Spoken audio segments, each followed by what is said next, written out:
Olá a todos, bem-vindos a mais um episódio do podcast Mar de Graça. Em primeiro lugar, espero que tenham gostado do último episódio, onde tivemos 3 exemplos de testemunhos sobre vocação. E foi através do episódio passado que tive a inspiração para saber o que fazer neste. Reparei que quando pedimos aos 3 convidados um conselho para aplicarmos à nossa vida e podermos assim descobrir a nossa vocação, houve um denominador comum nos 3. Todos falaram sobre oração. E isso deixou-me uma dúvida. Será que há algo que ainda possamos explicar sobre a oração? Então fiz uma pesquisa no Catecismo da Igreja Católica e descobri 4 aspectos super interessantes que espero que consigam surpreender. Portanto, convido-te a ficares até ao fim. Como primeiro aspecto, temos a oração é um dom de Deus. Ou seja, se calhar nós pensamos que quando nos dispomos a orar, a rezar, é uma iniciativa que parte de nós. Mas na verdade não. Deus é que deu o primeiro passo. A oração é um dom de Deus. O homem tem sede de Deus e Deus tem sede do homem. E esta frase, a parte inicial até faz sentido, não é? O homem ter sede de Deus, mas depois Deus tem sede do homem, parece-nos um pouco antagónico, não é? Se Deus é todo-poderoso, para o que é que haveria de precisar de nós? E se bem é verdade que Deus não necessita de nós, Deus decidiu amar a humanidade gratuitamente. E quando alguém decide amar, expõe-se à necessidade de receber esse mesmo amor. Podemos pensar num pai que poderia não ter tido filhos, mas como teve e ama os seus filhos, espera deles essa mesma resposta de amor. É isto o que acontece com Deus. Portanto, Deus também tem sede do homem. Há uma frase de Santo Agostinho muito famosa que é: Deus tem sede da sede do homem. É esta expressão redonda que explica, sintetiza perfeitamente esta ideia. Assim, a oração é um encontro entre a sede do homem e a sede de Deus. Por sua vez, também é uma relação de amizade, que é um próximo aspecto da oração. É uma relação de amizade entre Deus e o homem, uma aliança.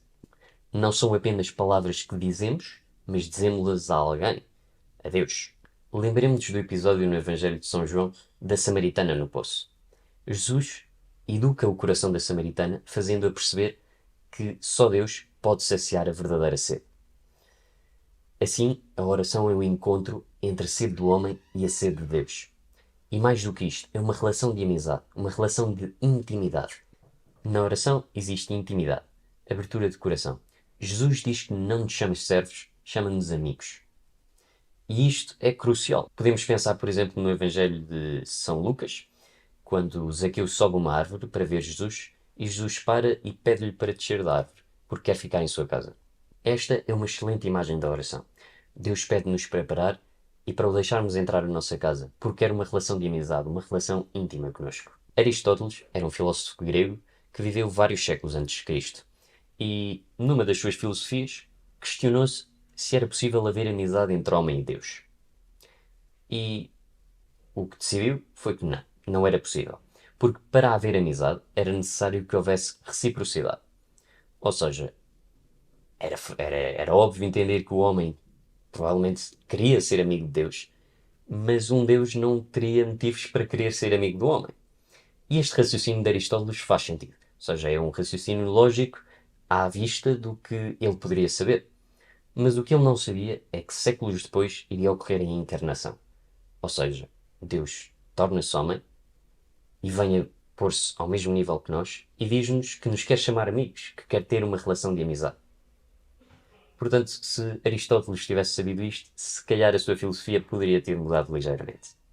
Um próximo aspecto da oração que também merece ser refletido é: a oração é um descanso da alma.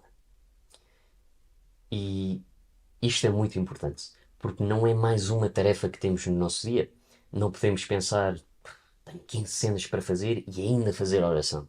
Porque isso, mais tarde ou mais cedo, acabaria por nos levar a um ponto onde nos questionamos. Fazer a oração, se eu faltar à oração, é pecado? E aqui a própria pergunta já dói. Imaginemos, quando falámos há pouco do episódio de Zaqueu, imaginemos que Jesus lhe pede para descer da árvore e ele responde: e se eu não descer é pecado? Avancemos agora para o quarto aspecto da oração. E este aparentemente pode contradizer o terceiro, mas vamos explorar isso mais a fundo. o quarto aspecto da oração, eu digo-vos, a oração é um combate. É um combate contra tentações e desculpas que, de certeza, que irão surgindo ao longo da nossa caminhada. A oração, naturalmente, será um combate. Há um livro muito engraçado que é, penso que a tradução, o título traduzido para português é Cartas de um Diabo a seu Aprendiz. A história basicamente é um diabo mais velho que escreve a um diabo mais novo, o seu sobrinho, a dar-lhe conselhos de como ser um bom diabo. E pergunta-lhe, como é que afastarias as almas? Arrefecendo a relação. Ou seja, vamos afastando as pessoas e naturalmente o homem, conforme se vai afastando de algo, cada vez sente menos dependência e menos amor por essa coisa, até que eventualmente possa desaparecer qualquer sentimento. Então, pegando nessa ideia, podemos perceber que é assim que as tentações surgem.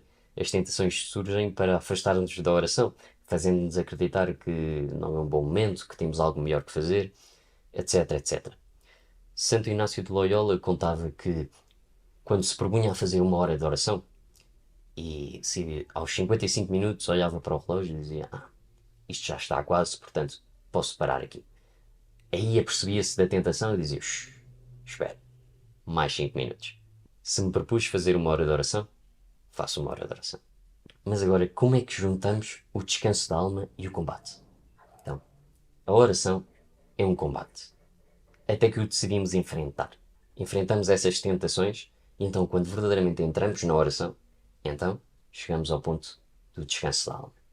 Ainda gostaria de vos dizer que existem vários tipos de oração, não só a nível de forma, oração contemplativa, meditação, vocal, como a nível de conteúdo, oração de petição, de ação de graças, de louvor, etc.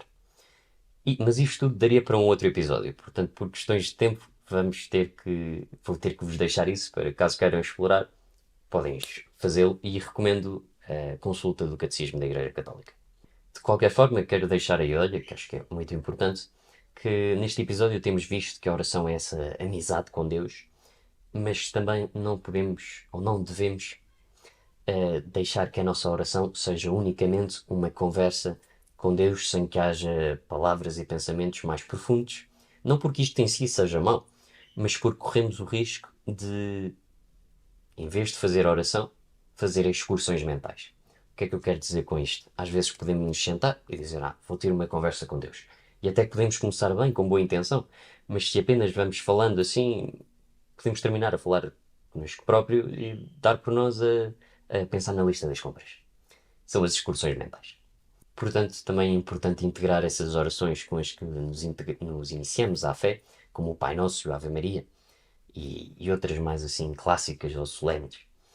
Mais uma vez, é importante manter um equilíbrio. Não é escolher um modo de oração ou outro, mas é integrar estes dois. Porque também, se rezarmos o terço como um papagaio e o nosso coração não estiver ali, não estamos a fazer oração. Portanto, é importante lidar com a oração mais vocal, mais solene, e também uma oração mental de relação de amizade com Deus, íntima e pessoal. Portanto, é jogar com diversos tipos de oração para ter a certeza que conseguimos manter o nosso coração na oração. E assim terminamos o episódio de hoje sabendo imensas coisas sobre a oração. Sabemos que a oração é um dom de Deus, ou seja, a iniciativa parte de Deus. Sabemos que a oração é uma relação íntima de amizade com Deus, que Deus quer ter com o homem, e assim saciar a sede do homem e a sede de Deus. Sabemos que a oração é o descanso da alma, porque é um momento em que nos sentimos melhor, estamos com Deus. E sabemos que a oração é um combate, e nos teremos que enfrentar a inúmeras tentações, mas no final teremos a recompensa. Despeço-me então, relembrando que agora os episódios estão disponíveis no YouTube, no Spotify e ainda na nossa conta de Instagram. E vemo-nos daqui a 2 semanas.